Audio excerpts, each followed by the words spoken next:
Hi అండి, నేను మీ Jyothi. Welcome to Jyothi village home cooking channel. ఈరోజు మనం పన్నీర్ కర్రీని అయితే చూసేద్దాము. ఎప్పుడు ఒకే విధంగా కాకుండా ఇలా క్రీమీగా పన్నీర్ కర్రీ చేసుకొని తింటే సూపర్గా ఉంటుంది కదా.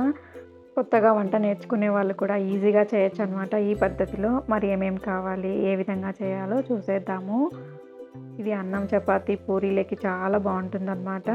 ఇందుకోసం అయితే ఇలా పన్నీర్ అయితే కట్ చేసుకొని పెట్టుకోవాలి. సాల్ట్, కొద్దిగా కారము, కొద్దిగా పసుపు యాడ్ చేసుకునేసి ముక్కలకు బాగా పట్టే విధంగా పన్నీర్ ముక్కలకు కలుపుకోవాలన్నమాట.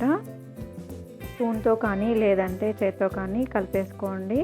చాలా సాఫ్ట్గా ఉంటాయి కాబట్టి పన్నీర్ అనేది విరిగిపోతుంది కదా, అందుకనేసి నేను ఇలా చేస్తున్నాను అనమాట. పైకి కిందకి అనాలి, అప్పుడు ముక్కలకి బాగా పడుతుందన్నమాట. పసుపు, కారం, ఉప్పు ఇలా బాగా కలుపుకోవాలి.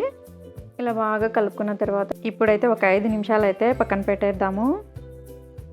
ఇప్పుడు మనము 2 టొమాటోలు, 2 ఆనియన్స్, 2 పచ్చిమిర్చి అయితే తీసుకుందాము. ఇవన్నీ కట్ చేసుకొని అయితే ఇలా తీసేసుకుందాము.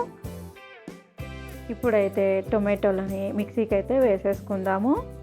టొమాటోలు ఒక 5-6 జీడిపప్పులు కూడా వేసేసుకోండి. ఇలా పేస్ట్ అయితే చేసుకోవాలి. ఇప్పుడైతే కడాయి పెట్టుకునేసి ఆయిల్ అయితే వేసేసుకుందాము. 1 టేబుల్ స్పూన్ ఆయిల్ అయితే వేసేసుకునేసి ఇప్పుడు మనం పన్నీర్ ముక్కలు కలుపుకున్నాం కదా, ఆ పన్నీర్ ముక్కలన్నీ వేసేసి బాగా వేయించుకోవాలన్నమాట. లో ఫ్లేమ్లో అయితే పెట్టుకోవాలి మంట. ఎక్కువ పెడితే కనుక అతుక్కుపోతాయి పన్నీర్ ముక్కలు అనేవి. మెల్లిగా అయితే మనము తిప్పుకుంటూ ఉండాలన్నమాట, విరిగిపోతాయి కాబట్టి, చాలా సాఫ్ట్గా ఉంటాయి కాబట్టి. ఇలా 5 నిమిషాలు అయితే చేసుకోవాలి. ఇక్కడైతే పెరుగు కూడా అవసరం అవుతుందన్నమాట. నేను అలా ముక్కలు కప్పు పెరుగు అయితే తీసుకున్నాను. ఇప్పుడు అదే కడాయి పెట్టుకునేసి ఒక 2 టేబుల్ స్పూన్ల ఆయిల్ వేసేసుకునేసి చెక్క, లవంగాలు, అలాగే యాలకులు అయితే తీసేసుకునేసి అయితే వేసుకోవాలన్నమాట. ఇప్పుడైతే మనం కట్ చేసి పెట్టుకున్నాం కదా, ఆనియన్ కూడా వేసేసుకున్నాము. ఇలా వేసేసుకునేసి పచ్చిమిర్చి ఉంది కదా, పచ్చిమిర్చి కూడా వేసుకుందాము.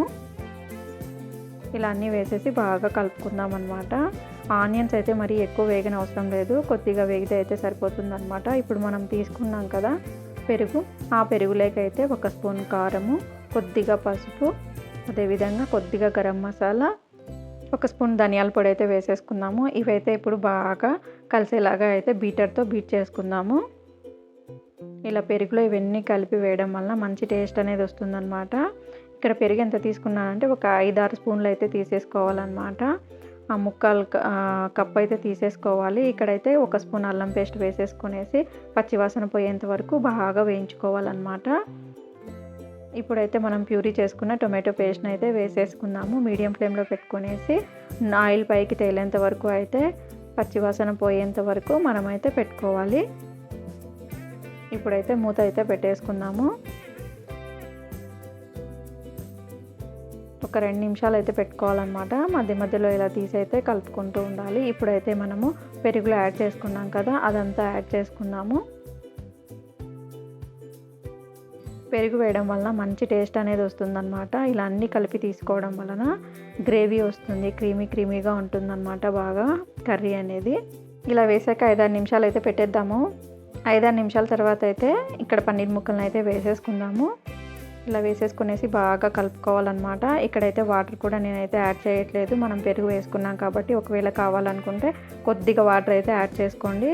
ఇలా అయితే ఒక 5 నిమిషాలు అయితే పెట్టేద్దాము. అంతేనండి, మన ఎంతో టేస్టీగా ఉండే పన్నీర్ కర్రీ అయితే రెడీ అయిపోయిందనమాట. తప్పకుండా అయితే మీరు కూడా ఇలా ట్రై చేయండి. మరి ఈ వీడియో కనుక నచ్చినట్లయితే లైక్ చేయండి, సబ్స్క్రైబ్ అయితే చేసుకోండి. Thanks for watching.